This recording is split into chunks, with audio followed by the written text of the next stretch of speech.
Big question, and we'll get that we'll take care of that. But what are your views on the expansion of the landfill out here in the Veolia landfill?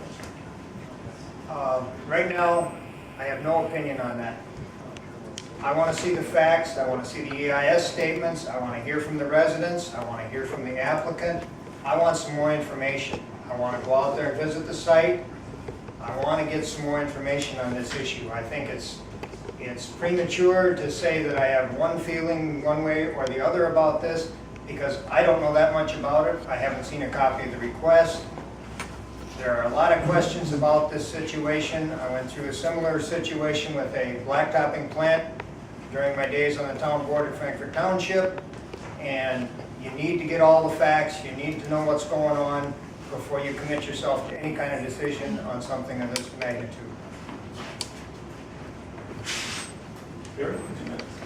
All right, Barry Kukowski. Landfill, that's going to be an interesting issue. Tomorrow I go to Veolia and I have a interview there with them, and I'll take a look at the facility. They'll show me what's going on. I've already talked to some people, some of the neighbors around there that have had some complaints. So yeah, like you stated, I'm not going to say I have a direct issue on that at this time because it's not fair. We need to do more research. I know the commissioners are still talking about doing more research, so it's not ready to make a decision on my part on that one either. Thank you. Well, it's generally not my position to not take questions head on, but we have been advised by our legal counsel that on issues relative to planning and zoning that are controversial, that it is prudent for the county board to wait for the request to come in, wait for the public hearings to take place, and review and analyze and make decisions after that information has been brought forward. So as not to make a statement here for or against before I've had a chance to review information in the public hearings and those sorts of things, I guess I'm going to kind of have to pass on this one as well, because ultimately these sorts of planning and zoning decisions can end up in the courts. And if you get to court and you've made up your decision 2 years before the issue ever came to for review or for a question, had the applicants who wanted it or had the neighbors who were opposed to it been given a fair chance in a public forum to plead their case? I would argue that they haven't, if decisions have been made in advance. So like the two gentlemen before me, I think it's probably, I guess I would indicate to you that until I get into the process and have a chance to hear all the documentation from the applicants, as well as the input from the neighbors, and apply that to the ordinance that we have, I think it's in the best interest not to take a position tonight so as not to jeopardize the decision the county board ultimately makes in the future.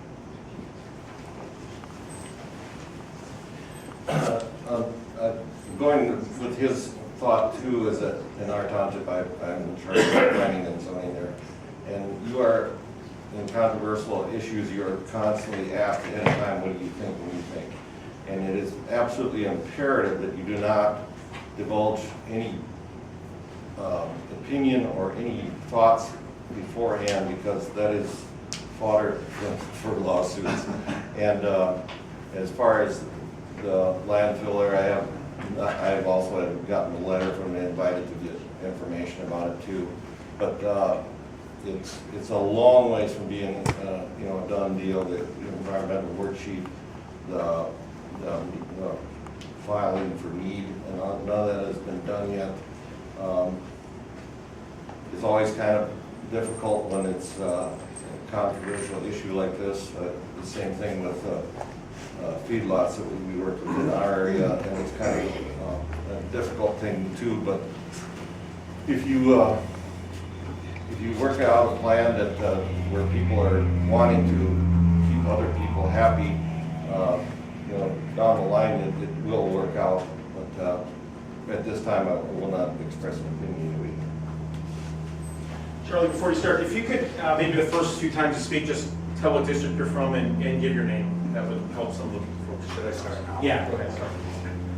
My name is Charlie Burrell. I'm a lifelong resident of Woodland Township. District 5. District 5 candidate.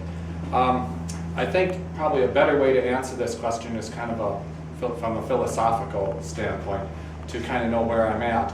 I believe in private property owners' rights, and so you should kind of be able to do what you want with your property. However, when what you do with your property adversely affects your neighbor in a significant way, I don't mean like a chicken crowing in the morning, but when you're putting up a smelting plant next door or a feedlot, you know, those things, you are affecting your neighbors, and if it's in a significant way, those are the things that we have to balance out as a government. The other thing is, I believe in local control, okay? If this is a city issue, if it's a township issue, I am going to look at their input more so probably than a lot of people. So I believe in that local decision made at a local basis. If that smelting plant or whatever is being proposed in a township, there's 3 supervisors there that the people are very accountable to. So that's the way I would address it. Thank you. Larry Bartles, District 5. Unfortunately, I hate to say this, but everyone that's spoken before me is correct. Especially you, Pat, you should not be divulging opinions on this. I've had 16 years of experience as a city council member, and we don't generally discuss our decisions ahead of time. I'm not fully aware of the situation up there. I was invited by Veolia to come up there and talk to them. I've chosen not to do that at this point until such time I should be elected. I want to be open to all the information and not just from them. And not that there's anything wrong with that, but I've chosen not to do that, so thank you. Okay. Second question, and it's actually like 3 parts to this question, but it all kind of comes together around a theme. Where do you come down on the issue of township loss of population, tax base, and land due to aggressive expansion and annexation by surrounding cities? Do townships have the right to grow just as cities? Is the drive to preserve ag land in the eastern part of the county realistic? Barry, we can start with you. What's the question? Well, Barry Kukowski, District 2. What's the question? where do you come down? Yeah. I think it would come down on, let's just take the last one. Is the drive to preserve ag land in the eastern part of the county realistic? Is the drive because of the population? Because of annexation of cities, and I guess that would be the main force. Maybe the person who wrote this, if you want to elaborate a little bit, is Yes, Ken Felder, Rockford Township. My question relates to how this county has, since 1965 or so, treated the whole county similarly. Now, I had heard from Mr. Wozniak last night, who lives out in Stockholm Township, far different than what's happening in Rockford Township and surrounding areas, in Buffalo Township perhaps as well, and Monticello. There's been a drive by the county commissioners, and the first sentence in the planning and commission report says our goal is to preserve ag land. Okay, great. I love ag land myself. I grew up on a farm, my brother's a farmer, I farm a little bit myself. I rent out a farm to one of the former township supervisors. But I think there has to be some realization, some knowledge or acquiescence that the eastern part of the county is not like the western part.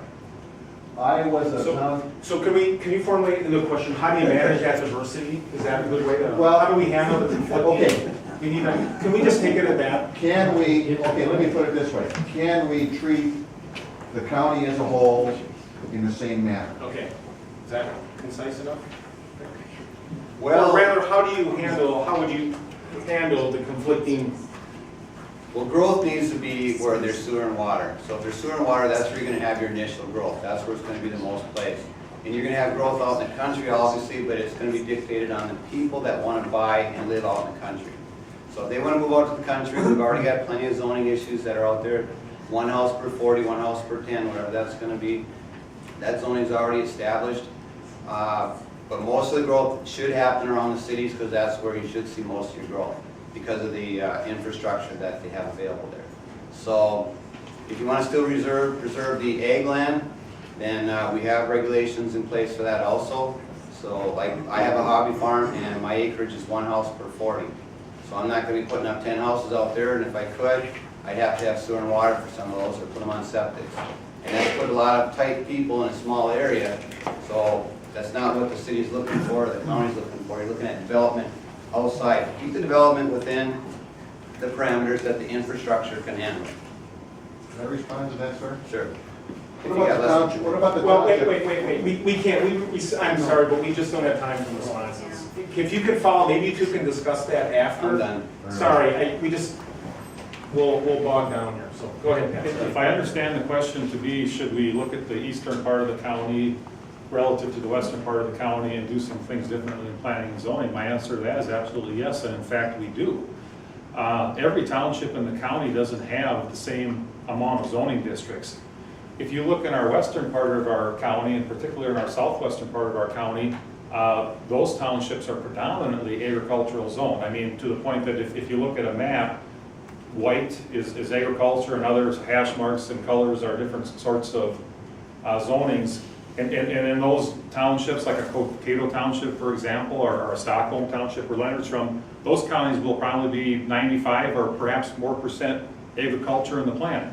Now, you can go to different counties like Rockford Township and you see more residential zone areas in those plans. Is the entire township of Rockford Township in the county's plan agricultural? No, it's not. Is there substantially more areas for residential development in areas like Rockford Township? Absolutely. So the plan allows for that based on proximity, one, close to the metro area and the pressure on it, and there's some other factors too. One of them is how good a farmland is it? In Silver Creek Township, there's much more area allowed for residential development than there is, for example, in Cokato Township. Silver Creek Township doesn't have the types of farmlands they have in Cokato Township. So we'll find a lot of residential areas in Silver Creek. Now, is all of Silver Creek residential? No, but there's some areas for it. So we do look at the plans differently. We do it in combination with town boards. We maybe had 1 or 2 town boards the last go around that it was hard to get there, and Rockford was one of those townships where it was hard to get there in the end. But predominantly, the county board and the planning commission worked with the town boards and the citizens and got a product that everybody thought was a pretty good product. Was everybody totally happy? Maybe not.